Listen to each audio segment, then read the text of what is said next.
고린도전서 11장 2절 말씀부터 12절까지 보겠습니다. 고린도전서 11장 2절입니다. 너희가 모든 일에 나를 기억하고 또 내가 너희에게 전하여 준 대로 그 유전을 너희가 지킴으로 너희를 칭찬하노라. 그러나 나는 너희가 알기를 원하노니 각 남자의 머리는 그리스도요 여자의 머리는 남자요 그리스도의 머리는 하나님이시라. 무릇 남자로서 머리에 무엇을 쓰고 기도하거나 예언을 하는 자는 그 머리를 욕되게 하는 것이요 무릇 여자로서 머리에 쓴 것을 벗고 기도나 예언을 하는 자는 그 머리를 욕되게 하는 것이니 이는 머리 민 것과 다름이 없음이니라. 만일 여자가 머리에 쓰지 않거든 깎을 것이요 만일 깎거나 미는 것이 여자에게 부끄러움이 되거든 쓸지니라. 남자는 하나님의 형상과 영광이니 그 머리에 마땅히 쓰지 않거니와 여자는 남자의 영광이니라. 남자가 여자에게서 난 것이 아니요 여자가 남자에게서 났으며 또 남자가 여자를 위하여 지음을 받지 아니하고 여자가 남자를 위하여 지음을 받은 것이니 이러므로 여자는 천사들을 인하여 권세 아래 있는 표를 그 머리 위에 둘지니라. 그러나 주 안에는 남자 없이 여자만 있지 아니하고 여자 없이 남자만 있지 아니하니라. 여자가 남자에게서 난 것 같이 남자도 여자로 말미암아 났으나 모든 것이 하나님에게서 났느니라. 저희 교회에 오신 어떤 가정은 다른 교회를 다니시다가 남편이 강권해서 그 가족 모두가 저희 교회를 바꾼 가정이 있는데 그 바꾼 이유가 뭐냐 하면 남포교회를 가면 남자가 대접을 받는 데더라. 그래서 저희 교회로 옮겨오셨다 합니다. 근데 불행히도 오늘 구절이 또 본문이 여자를 성경적으로 괄세를 할 수밖에 없는 그런 본문이 돼서 대단히 죄송합니다. 그러나 저희 교회가 남자만을 위한다든가 여자를 괄세한다든가 하는 건 여러분들이 오해를 한 것이고 성경이 여자를 남자보다 낮춰서 평가하거나 대접을 하는 예가 없고 저도 그런 적이 없습니다.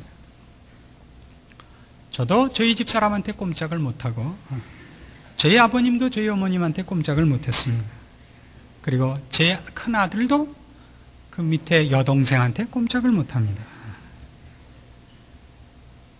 오늘 여기 있는 본문이 우리에게 시사하는 것이 무엇이냐? 왜 여자의 머리가 남자라고 하느냐? 이게 무슨 뜻이냐 하는 것을 분명하게 성경적으로 이해를 해서 신자들이 그의 신앙생활 속에서 그 신앙을 어떤 식으로 표출하느냐, 우리가 그 신앙을 나타내는데 어떤 질서와 원리가 있느냐 하는 데 대한 오해가 없기를 먼저 바라는 의미에서 이런 말씀으로 시작을 하는 것입니다. 2절은 어떻게 시작되어 있느냐 하면 11장 2절이 11장 1절은 그 앞에 속해 있었던 것이에요. 성경 장절을 나눈 곳에는 11장의 1절이 들어와 있지만 내용상으로는 11장 1절은 8장 1절부터 시작됐던 우상제물 문제에 속한 것이고 11장 2절부터 새로운 문제입니다. 그건 뭐냐면 여자들이 교회에서 어떤 태도를 가질 것이냐 하는 것입니다. 너희가 모든 일에 나를 기억하고 또 내가 너희에게 전하여 준 대로 그 유전을 너희가 지킴으로 너희를 칭찬하노라. 이렇게 시작이 됐는데 그건 앞에 있었던 11장 1절 내가 그리스도를 본받는 자 된 것 같이 너희는 나를 본받는 자 되라 와 연결해서 볼 때 고린도 교회 교인들이 신앙적 차원에서 사도 바울에게 칭찬을 받을 수 있는 어떤 핵심과 중요한 것들을 붙잡고 있었다는 걸 우리가 금방 알아챌 수 있습니다. 그럼에도 불구하고 3절 그러나 라는 말로서 이제 그들이 분명히 바울이 가르친 중요한 신앙의 내용과 핵심을 붙잡고 있음에도 불구하고 무엇을 지적하고 고치라고 할 수밖에 없다는 것을 우리가 금방 눈치를 채도록 이 설명들이 되어 있습니다. 그렇죠? 그래서 3절 보세요. 그러나 나는 너희가 알기를 원하노니 각 남자의 머리는 그리스도요 여자의 머리는 남자요 그리스도의 머리는 하나님이시라. 무릇 남자로서 머리에 무엇을 쓰고 기도나 예언을 하는 자는 그 머리를 욕되게 하는 것이요 무릇 여자로서 머리에 쓴 것을 벗고 기도나 예언을 하는 자는 그 머리를 욕되게 하는 것이라, 이렇게 나옵니다. 그래서 여자들로 하여금 그 머리에 쓰지 않고 맨머리로 공중 예배 시에 앞장서는 것을, 어떤 공공의 뭐라 그래야 됩니까? 이 예배를 보는 데 있어서 어떤 일을 할 때 머리에 아무것도 쓰지 않고 나오는 데 대하여 사도 바울이 상당히 그 엄하게 꾸중을 하고 있는 걸 만납니다. 여기는 이런 그 배후에 조금 이해해야만 될 사정이 있습니다. 고린도전서 14장 34절 보시면, 모든 성도의 교회에서 함과 같이 여자는 교회에서 잠잠하라. 저희의 말하는 것을 허락함이 없나니 율법에 이른 것 같이 오직 복종할 것이요, 만일 무엇을 배우려거든 집에서 자기 남편에게 물을지니 여자가 교회에서 말하는 것은 부끄러운 것임이라. 이런 배경이 있습니다. 이게 무슨 배경이냐 하면 그 마음속에서부터 일어나는 분노를 웃음으로 표현하고 계시는데 너무 그렇게 약올라 하지 마세요.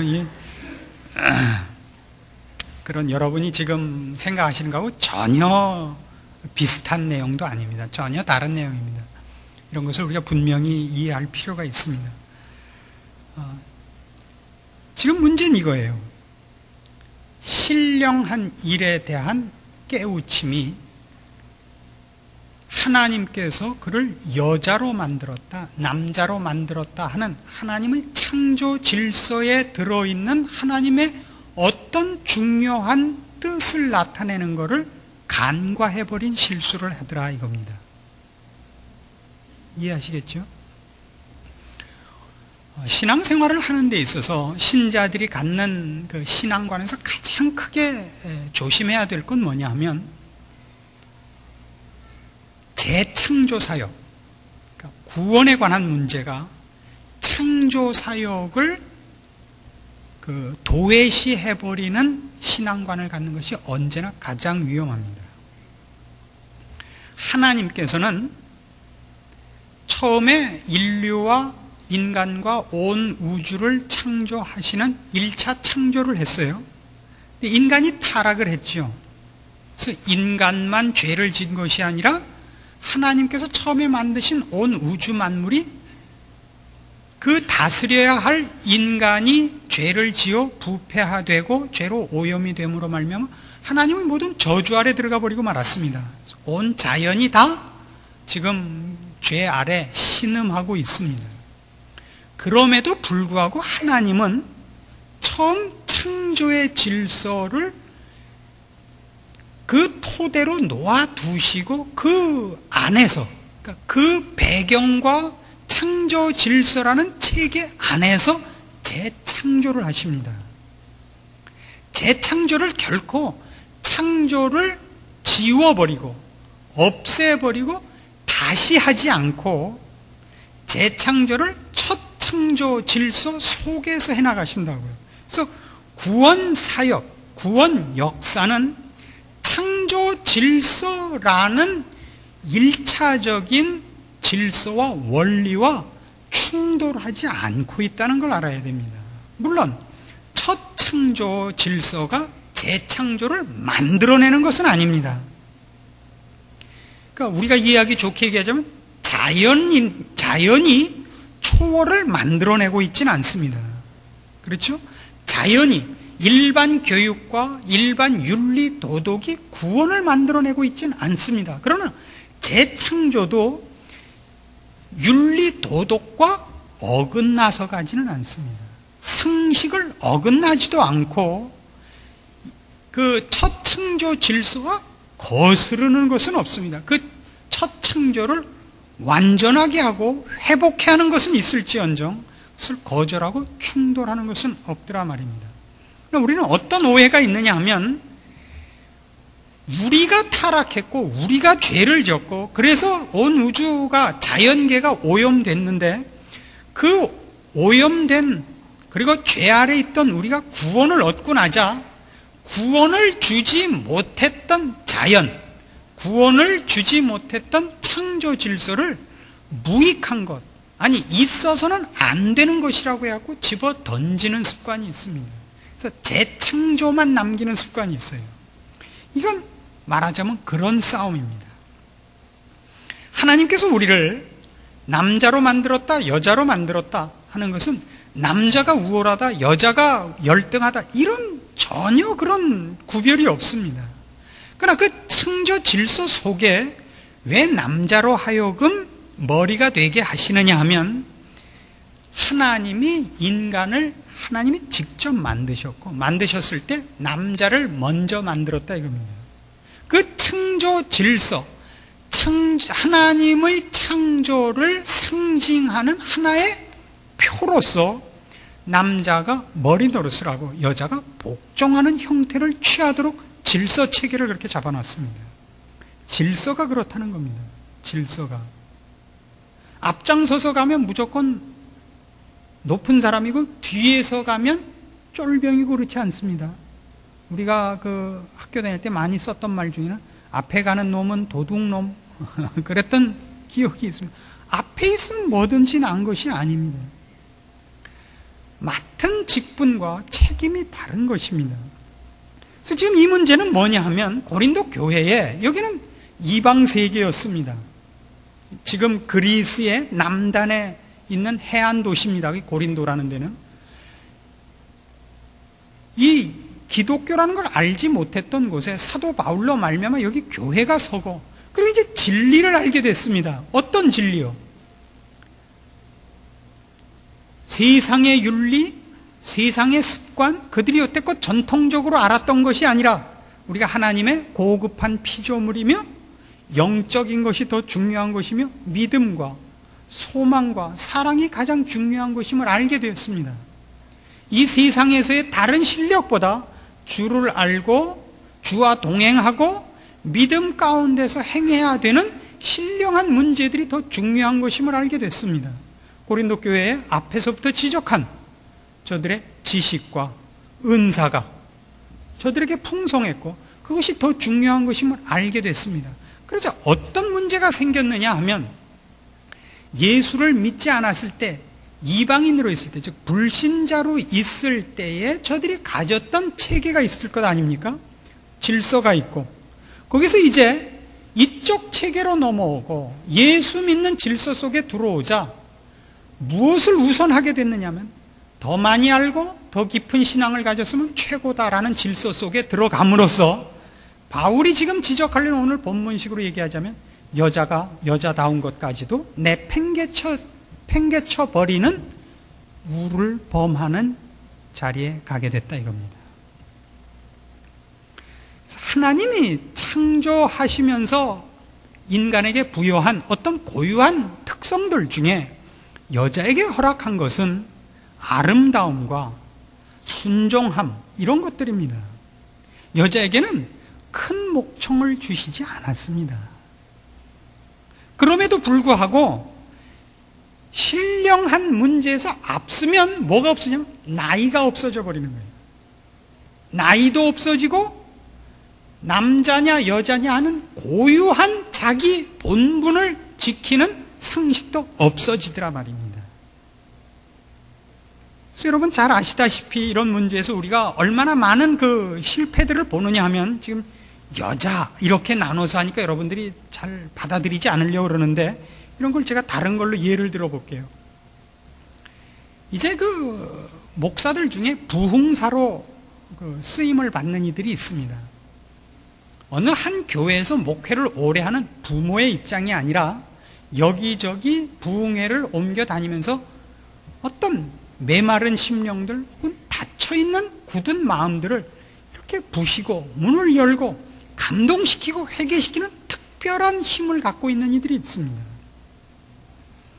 이분들에게 제일 큰 시험은 뭐냐면 그분들이 가면 무너지지 않던 성벽이 무너지고 열리지 않던 문들이 열리고 돌이킬 수 없어 보이던 마음들이 돌아서는 것 이런 일들이 일어나기 때문에 즉 이렇게 커다란 가장 중요한 하나님을 알고 구원을 얻는 일들이 일어나기 때문에 부흥사들에게 어떤 실패가 제일 많이 일어나곤 했냐면 다른 부분, 자연 법칙과 상식과 예의에서 지켜야 하는 것들이 없어져 버리는 예가 많습니다. 그래서 이런 건 늘 있습니다. 방언할 줄 모르는 놈들 일어나, 이렇게 되는 거예요. 그럼 앞에도 뭐 하나 있고 놈들 일어나예요. 그건 뭐 제가 못하겠는데, 방언할 줄 모르는 놈들 일어나, 이게 있고, 찬송가도 이렇게 시켰던 기억이 있어요. 이거 참 죄송합니다만, 나 같은 죄인이 용서함 받아서, 그 찬송 있죠. 나 같은 죄인이 용서함 받아서, 어떻게 부르야 돼? 나 같은 쌍년이 용서함. 지금 맨정신으로는 우습죠. 난 눈물 흘리고 왕왕 여기저기서 나는 죄인입니다 꼬꾸러지고 이러면 정말 내가 쌍년인 거예요. 이건 안 돼요. 예를 드는 것만으로도 저는 제 영이 움찔움찔해요. 이 잘난 척을 용서하십시오. 이게 다 무슨 배려냐 하면, 여러분, 제가 지금 이 본문을 통해서 여자를 괄세하려는 게 아니라는 것, 무엇을 지적하고 싶어 하는가, 사도 바울이 거기를 예민하게보다 더 예리하게 이해를 해달란 말이에요. 그 실수를 합니다. 그 실수를 꼭 해요. 신앙적으로 깊은 경지에 들어갔다는 것, 영적으로 내가 높은 자리에 갔다는 것 때문에 뭘 놓친다고요? 이 재창조 사역에서의 높은 경지로 인하여 창조 질서에서의 기본적인 예의와 책임을 놔버리게 된다고요. 그걸 지금 지적받고 있는 것입니다. 근데 여기서 뭐라 그러느냐 하면 이렇게 지적을 해요. 7절 봅시다. 남자는 하나님의 형상과 영광이니 그 머리에 마땅히 쓰지 않거니와 여자는 남자의 영광이니라. 남자가 여자에게서 난 것이 아니요 여자가 남자에게서 났으며 또 남자가 여자를 위하여 지음을 받지 아니하고 여자가 남자를 위하여 지음을 받은 것이니 이러므로 여자는 천사들을 인하여 권세 아래 있는 표를 그 머리 위에 둘지니라. 이렇게 나와요. 남자는 하나님의 형상과 영광이기 때문에 머리에 뭘 쓰지 않는데, 그러니까 남자는 말하자면 하나님의 영광을 대표하고 있는 거예요. 최고의 영광이에요. 그가 남자라는 그 신분이 이런 하나님의 최고의 영광을 갖고 있는 책임을, 그걸 나타내야 되는 책임을 갖고 있어요. 최고의 영광, 최고의 권위를 상징하고 있어야 돼서 그 이상 없다, 내 위엔 없다, 내가 최고의 영광이다라는 표로 쓰지 말라는 거예요. 내 위엔 없어요. 그래서 남자만 대머리가 생기는 거예요. 그러나 여자가 최고의 영광이 아니에요. 여자는 남자의 영광이에요. 그래서 여자는 자기가 최고의 영광이 아니라 자기보다 높은 영광을 위하여 있음을 나타내기 위하여 머리에 뭘 쓰라는 거예요. 이 누가 누구의 영광이다 하는 이 표현은 지금 성경에서는 누가 누구보다 높다는 얘기가 아니고 누가 누구 위에 있는 그 뭐라 그럽니까? 그 고위층이라는 표현이 아닙니다. 그래서 이걸 이해하기 위해서 우리가 에베소서 5장을 가볼 필요가 있습니다. 이렇게 한번 이해를 해봅시다. 에베소서 5장 25절입니다. 남편들아 아내 사랑하기를 그리스도께서 교회를 사랑하시고 위하여 자신을 주심같이 하라. 이는 곧 물로 씻어 말씀으로 깨끗하게 하사 거룩하게 하시고 자기 앞에 영광스러운 교회로 세우사 티나 주름 잡힌 것이나 이런 것들이 없이 거룩하고 흠이 없게 하려 하심이니라. 이와 같이 남편들도 자기 아내 사랑하기를 제 몸같이 할지니 자기 아내를 사랑하는 자는 자기를 사랑하는 것이라. 누구든지 언제든지 제 육체를 미워하지 않고 오직 양육하여 보호하기를 그리스도께서 교회를 보양함과 같이 하나니 우리는 그 몸의 지체임이니라. 이러므로 사람이 부모를 떠나 그 아내와 합하여 그들이 한 육체가 될지니 이 비밀이 크도다. 내가 그리스도와 교회에 대하여 말하노라. 성경이 부부를 얘기할 때는, 남자와 여자가 부부로 될 때는 무엇을 비유로 되느냐 하면 그리스도와 교회의 관계를 비유로 들어요. 그러니까 부부의 하나 되는 것은 그리스도와 교회의 하나됨과 같다 이거예요. 근데 그리스도와 교회가 하나 되는 것은 어떤 의미냐 하면 그리스도가 높고 우리는 그 몸, 교회는 그의 몸이다 하는 차원에서 우리는 낮다 이것을 얘기하는 것이 아니고 어떻게 그리스도께서 우리를 그와 동일시하는가, 그 연합이 얼마나 긴밀한가를 얘기하기 위해서 하나라고 얘기를 하는 거예요.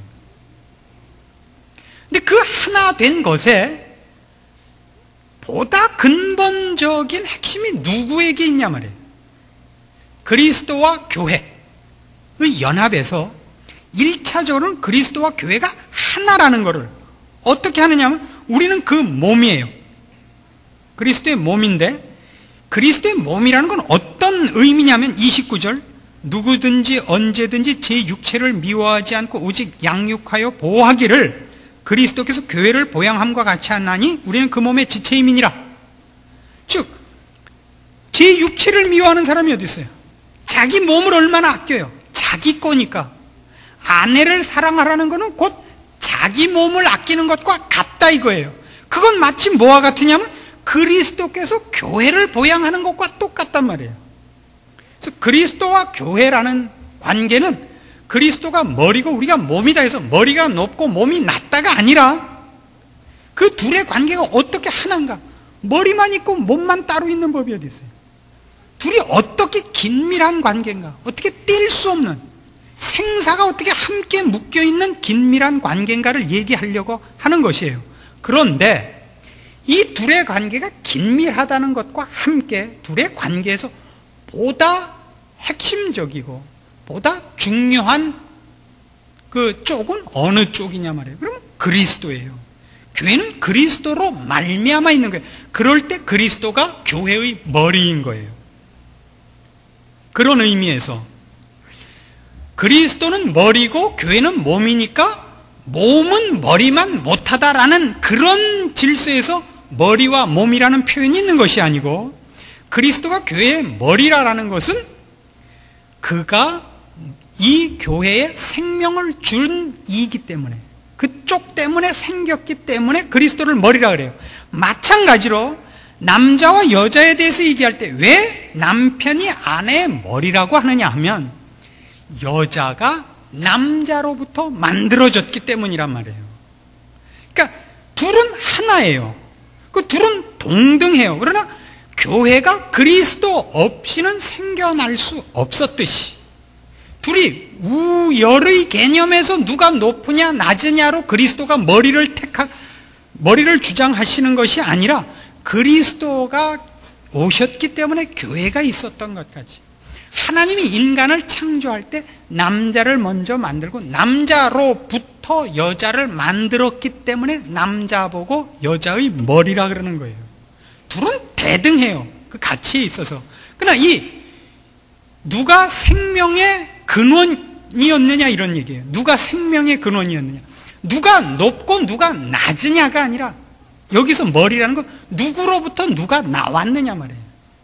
창조 질서에서 창조의 그 사실 속에서 여자는 남자로부터 만들어진 거예요. 동등함에도 불구하고. 그래서 그 질서를 지키는 것이 창조 질서를 지키는 것이요. 창조 질서를 지키는 것은 하나님이 창조주라는 것을 나타내는 신자로선 기본적으로 가져야 되는 믿음과 또 그 믿음을 나타내야 될 책임 중에 하나인 것입니다. 근데 우리가 재창조에서 죄를 벗어나고 이방 풍습을 벗어나고 거룩과 영광의 길을 알고 생명과 진리를 안다는 것 때문에 무엇을 깬다고요? 창조 질서를 그만 놓아버린다고요. 그러지 말라는 거예요. 그건 커다란 실수라는 거예요. 같은 에베소서 5장 22절부터 그 앞에 있는 걸 봅시다. 아까 우리가 25절 이하를 봤는데 그 앞에 이 25절 이하가 어떤 서론 속에서 나오는가 보세요. 아내들이요, 자기 남편에게 복종하기를 주께 하듯 하라. 이게 핵심이에요. 주께 하듯 하라. 왜 우리가 주께 복종하죠? 주님이 없었더라면 우리가 있을 수 없었으니까. 그거는 창조의 개념에서도 그렇고 재창조의 개념에서도 그렇단 말이에요. 그렇죠? 이는 남편이 아내의 머리됨이 그리스도께서의 교회의 머리됨과 같음이니라. 근데 왜 그가 머리인가? 그가 친히 몸의 구주시니라. 예수 그리스도로 말미암아 구원이 이루어졌고, 그래서 교회가 생긴 거예요. 그래서 교회가 몸이고, 즉 믿는 신자들이 몸이고 그리스도가 머리라고 할 때, 물론 하나님과 피조물이라는 관계에서 보자면 물론 그분이 비교할 수 없이 권위자고 우리는 그 밑에 복종해야 되는 피조물에 불과합니다마는, 하나라는 개념에서 지금은 얘기를 하려는 것이거든요. 그리스도와 교회가 하나다를 얘기하면서 하나지만 어디서부터 생명이 근원됐느냐 라는 차원에서 그리스도를 머리로, 교회는 몸으로, 그래서 우리가 복종을 해야 되는 것으로, 남자와 여자를 얘기할 때도, 아내와 남편을 얘기할 때도 어떻게 해요? 남자가 먼저 지음을 받고 여자가 남자로부터 지음을 받았기 때문에 창조 질서를 지켜내는 것으로 남자를 앞세운단 말이죠. 남자를 머리로 해요. 잘났다고 머리가 아니에요. 그런데 여기에서는 하나 더 있죠. 부부에서는 무엇을 더 강조하고 있느냐 하면, 그래서 남편은 그리스도께서 교회의 머리 된 표를 해야 돼요. 부부는 남자와 여자가 아니라 좁혀서 부부일 때는 남자는 그리스도의 상징이에요. 아내는 교회의 상징이에요. 남편이 그리스도의 상징이라는 건 말도 안 돼요. 그렇죠? 그러나 실제로 신자된 부부에게 하나님께서 허락한 특권과 영광은 실제로 이거예요. 남편에게 요구한 특권과 영광이에요. 그 직분이 그리스도를 상징해야 돼요. 그리고 어떤 면에서는 그것이 특권이고 영광인 이상으로 그건 책임이에요. 우리 남자들은 그리스도께서 교회를 위하여 하신 것 같이 가정을 돌보고 아내를 사랑하고 지켜내야 돼요. 그리고 그거 지키고 인도하고 하는 건 모든 건 영적인 거예요. 아내는 남편에게 복종해야 돼요. 그는 교회의 상징이기 때문에 그가 맡은 배역이 그렇단 말입니다. 그래서 이제 다시 본문으로 돌아와서 고린도전서 11장에서 지금 우리에게 나타내려고 하는 건 뭐냐면, 그래서 그거예요. 그러니까 남자 여자만의 문제가 아니에요. 남자 여자만의 문제가 아니라 교회 앞에 부탁을 하자면 나이에 관한 것도 여러분 꼭 기억을 해주세요. 나이. 어른 대접을 하세요. 나이가 든 분을 대접을 하세요. 그건 하나님의 창조 질서예요. 너희는 백발 앞에 머리를 숙일지어다예요. 나이라는 건 중요한 하나의 창조 질서라고. 그 창조 질서가 재창조라는 것 때문에 절대 흐려지거나 감춰지거나 도외시되거나 여러분들이 버려도 좋다고는 되어 있지 않다고요.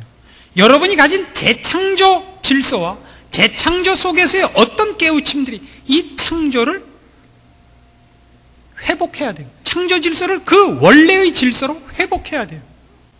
그래서 교회 안에서도 어른 앞에서 존경과 복종을 나타내고 그를 대우하고 하는 건 언제든지 필요해요. 어른이 뭐라 그러면 말 대답하는 거 아니에요. 들으셔야 돼요. 그건 하나님의 창조 질서라고. 내가 어떤 신앙적으로 깊은 체험을 했고 누구보다 앞선 성경 지식과 믿음에 대한 경륜이 깊다 할지라도 그것이 이런 창조 질서 속에서 우리가 보통 아는 교양, 상식선에서 빛을 발하지 못하면 그는 틀린 거란 말입니다. 그래서 이렇게 얘기하는 거예요. 여긴 이런 얘기를 하죠. 14절 보시면 만일 남자가 긴 머리가 있으면 자기에게 욕되는 것을 본성이 너희에게 가르치지 아니하느냐? 이런 얘기가 있고 6절 보시면 만일 여자가 머리에 쓰지 않거든 깎을 것이요 만일 깎거나 미는 것이 여자에게 부끄러움이 되거든 쓸지니라. 여자가 머리를 빡빡 깎은 건 본성적으로 부끄럽다고 생각을 하고 남자가 머리가 긴 건 본성적으로 어울리지 않는다고 생각을 한대요. 그런 이런 하나님께서 우리에게 창조 질서로 주신 어떤 일들에 대하여 그 아름다움, 창조 질서의 아름다움을 회복시키는 쪽으로 그의 신앙이 깊어진 것과 비례해서 다른 데서 점수를 따내지 못한다면 그는 깊은 신자가 아닌 거예요. 깊은 신자가 아니라. 그럼 우리는 뭘 하고 싶어요? 교회 안에서 일을 해보면 교회니까 라는 것으로 우리는 자꾸 이 재창조 사역에 개입된 어떤 특별한 초월적인 것이 창조 질서 속에 있는 자연 법칙보다 우월하다고 생각을 하고 그 초월적인 개입을 창조 질서 속에다가 자꾸 개입시키려고 해요. 병이 나면 어떻게 해야 되죠? 병원에 가야 돼요. 기도 받으러 가지 마세요. 애가 공부를 못하면 기도하지 마시고 두들겨 패세요. 아내가 남편의 말을 듣지 않으면 교회 문 못 받고 불질르지 마시고 자기 아내만 데려다가 패세요. 이건 우리가 가장 많이 실수하는 것들입니다. 언제나 신자들의 실패는 여기에 있습니다. 우리가 선교사를 돕든가 무슨 농어촌 교회를 돕든가 무엇을 할 때나 그것이 재창조 사역에서 명분이 서고 옳다고 생각하면 창조 질서 속에 있는 상식과 교양을 도외시한 어떤 극단적인 치우침이 나오기 쉽단 말입니다. 물론 우리는 창조 질서 하나 속에만 있지 않아요. 재창조 질서 속에 있어요. 이것이 처음에 말씀드린 바와 같이 창조 질서 속에서 재창조 사역이 일어나고 있는 하나님의 법칙이라는 걸 잊지 마시라고요. 하나님은 창조 질서를 없애버리고 새로 시작하지 않았다고요. 아담과 하와를 죽여버리고 새로운 인류의 시절을 두 번째로 만든 것이 아니라 그의 후손 속에서 예수 그리스도를 오시게 한다고요. 이 개념을 잊지 마세요. 그래서 여러분들이 혹 믿지 않는 남편이나 믿지 않는 아내 혹은 믿지 않는 부모, 친척들을 갖고 있을 때 그분들이 여러분 때문에 예수를 믿지 않는다는 것에 대해서 여러분 스스로가 많은 회개거리를 갖고 있으셔야 됩니다. 그분들이 볼 때 물론 영적으로 그분들의 마음이 아직 열리질 않아서 우리가 믿는 것을 깨닫지 못하여 반대할 수도 물론 있습니다. 그러나 이런 경우가 더 많습니다. 예수 믿는 자가 믿지 않는 자보다 창조 질서 속에서의 그 개념들, 상식과 교양에서 떨어지고 있단 말입니다. 이건 큰 잘못입니다. 우리가 믿는 것은 교양과 도덕이 아닙니다. 우리가 믿는 것은 영적이고 거룩한 것입니다. 그러나 이 속에는 창조 질서가 포함됩니다. 절대 충돌하지 않습니다. 둘 중에 하나를 가져야 되지 않습니다. 그래서 사도 바울이 이 공격을 하는 것입니다. 어떻게 시작했다고요? 2절 다시 보세요. 고린도전서 11장 2절. 너희가 모든 일에 나를 기억하고 또 내가 너희에게 전하여 준 대로 그 유전을 너희가 지킴으로 너희를 칭찬하노라. 너희가 내가 전한 복음을 믿었고 하나님을 믿고 영원한 소망 속에 있고 신령한 은사를 사모하고 믿음을 지키고 있다. 옳다. 그러나 너희가 틀리고 있는 거 있다. 뭘 틀렸다고요 지금? 재창조 역사 속에 있는 신령한 것 때문에, 구원에 속한 것들 때문에 뭘 놓치고 있어요? 하나님의 창조 질서를 놓치고 있어요. 그래서 이제 다시 이렇게 합시다. 옛날에 말이죠. 지금은 뭐 잘 볼 기회가 없었는데 저희 집이 남대문 시장 근처에 있었어요. 그리고 남대문 시장에 이렇게 가면 이렇게 큰 가방을 앞에 놓고 앉아 계시는 아주머니들이 늘 있었어요. 골목에. 뭐 하시는 분인지 알죠? 그 달러 장수 아주머니들이 있으셨는데 그 대부분 이북분들이 그걸 했어요. 이북분들의 특징이 뭐냐면 실속을 위해서 거칠애를 전혀 안 한다는 사실입니다. 그 사람들이 둘만 지나가면 가는 길이 시끄러워요. 소곤소곤 해도 시원치 않을 부끄러운 얘기를 왜 이렇게 떴다 고고 가는지 모르겠어요. 정부에서 그때 공식적으로는 허락하지 않는 암달러 장수들입니다. 아마 최소한의 양심이 그 가책을 받아서 하지 말라는 걸 해야 된다는 그 양심의 가책이 반발로 나와서 이판사판이다가 됐는지는 잘 모르겠어요. 그러나 그분들의 모습을 제가 어디서 보느냐 하면 교회 안에서 자주 봐요. 교회 안에서 여전도회 회장이 되거나, 이건 뭐 어느 개인을 지칭하려고 그러는 게 아니니까 뭐 오해하지 마세요. 봉사부장이 되거나, 그 교회 안에서 무슨 일을 중요하게 하고 새벽기도 빠지지 않고 나오고 이러면 그 암달러 장수 연상이 돼요. 그냥 아나무인으로 다녀요. 문도 벌써 꽝꽝 닫고, 그래서 이렇게 턱이 하늘로 딱 솟고, 뭐가 없어지냐? 여자스러움이 없어져요. 이게 참 나쁜 겁니다. 그 시험에 빠지지 말라는 거예요. 그 잘못에. 뭐 때문에 그랬다고요? 신령한 것에 앞장서고 더 많은 진리와 생명에 접해 있는 것이, 그러하여금 그것을 마땅히 담을 그릇이요 기초가 되는 하나님의 창조 질서의 아름다움들을 회복하는 쪽으로 가지 않고 없애는 쪽으로 가서 거칠어지고 있다고요. 여성 성도 여러분들에게 이 오늘 본문 말씀을 빌어서 권할 건 딱 그겁니다. 여성스러우세요. 목젖이 보이게 입을 벌리지 마세요. 어떤 일이 있어도 그것이 아무리 신령한 일이라 할지라도 여자는 여자다움을 잃지 않아야 되는 것이 신앙적으로 지켜야 할 중요한 첫 번째 책임입니다. 남자들도 바꿔 말하면 마찬가지입니다. 남자들은 남자 노릇을 해야 됩니다. 남자는 언제나 이런 의미에서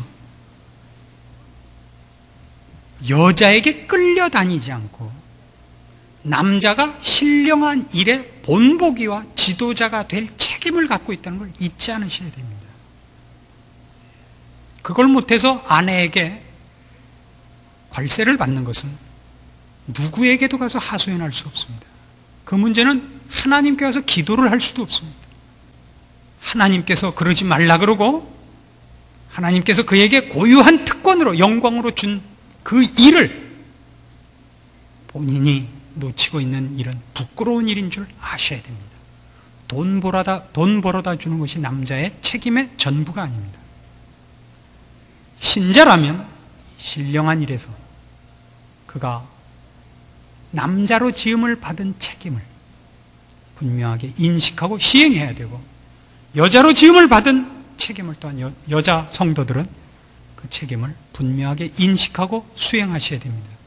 이 둘은 어느 쪽이 난 것이 아니라 또 어느 쪽이 못한 것도 아니라 누가 누구에게 종속됐다는 것도 아니라 고유한 책임과 본분이 있다는 것을 가르치고 싶은 것입니다.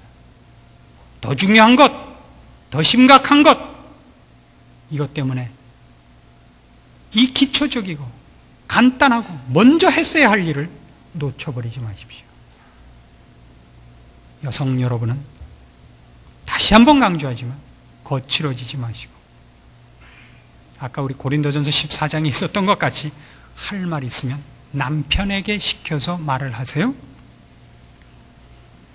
물어볼 게 있으면 집에 가서 남편에게 물어봐서 남편이 저한테 와서 물어봐서 답을 얻어서 가서 들으세요. 꼭 그럴 필요야 뭐 있겠습니까마는 그것이 무엇을 뜻하는지, 그것이 무슨 원리인지를 여러분 분명하게 이해하시고, 여자에게 주어진 아름다움과 그 복된 영광을 여러분 스스로가 놓치고 대접 못 받는 일이 없기를 원하는 것입니다.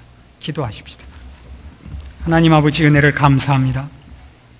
우리를 남녀로 지으시고 우리에게 복된 특권들과 영광을 허락하셨습니다. 남자된 특권, 여자된 특권, 모두에게 고유한 본분과 책임과 영광 우리로 누리게 하시고 지키게 하시옵소서. 그리하여 우리 하나님이 우리를 지으시고 그 마음에 기뻐하신 그 기쁜 영광의 경지에 우리로 이르게 하시고 누리게 하시고, 그리고 그리하여 우리 하나님의 영광을 드러내는 삶을 살게 하시옵소서. 주를 따른다 하고 믿음을 지킨다 하고 주를 향한 열심이라고 핑계를 대놓고 우리에게 맡겨진 가장 기초적이고 먼저 했어야만 되는 책임들과 상식과 교양을 던져버리는 그런 미련한 일이 우리에게 일어나지 말게 하시옵소서. 예수님의 이름으로 기도합니다.